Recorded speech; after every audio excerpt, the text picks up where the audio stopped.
Guten talk ഇന്നൊരു വ്യാഴാഴ്ച. സമ്മറിൽ ജർമ്മനിയിലുള്ളവർ എന്തെടുക്കുമെന്ന് ചോദിക്കുന്നവരോട് വീട്ടിൽ ആരും ഉണ്ടാകില്ല, എല്ലാവരും പുറത്തുണ്ടാകും. സമ്മർ ആയിക്കഴിഞ്ഞാൽ ഉത്സവം പോലെയാണ്. ഇവിടെയുള്ളവർക്ക് പല പല വിനോദങ്ങളിൽ പങ്കെടുക്കുന്നുണ്ടാവും പലരും.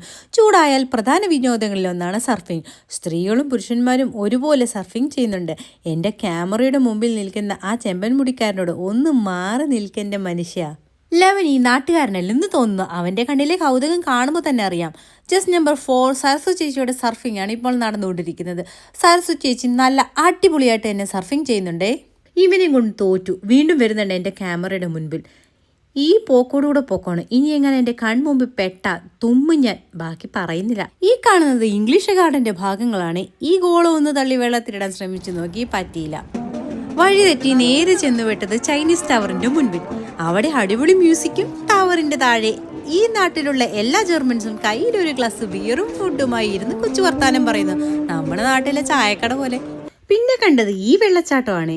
ഇതിൻ്റെയൊക്കെ കരകളിൽ പരിമിതമായ വസ്ത്രങ്ങളിൽ വെയിൽ കായുന്ന ഒത്തിരി പേരുണ്ട്. ഇതൊക്കെ കാണിച്ചു തരാൻ എനിക്കും പരിമിതിയുണ്ട്, അതുകൊണ്ടാണ് ഞാൻ കാണിച്ചു തരാത്തത്. സമ്മർ ആയി കഴിഞ്ഞാൽ ഇവിടുത്തെ പ്രധാന വിനോദങ്ങളിൽ ഒന്നാണ് സ്വിമ്മിങ്. ഓരോ കരയിൽ നിന്നും എടുത്തു ചാടി മറ്റൊരു കരയിലേക്ക് നീന്തി പോകുന്നു. ഇവർ വീണ്ടും വരും, ഇത് തന്നെ ആവർത്തിക്കും.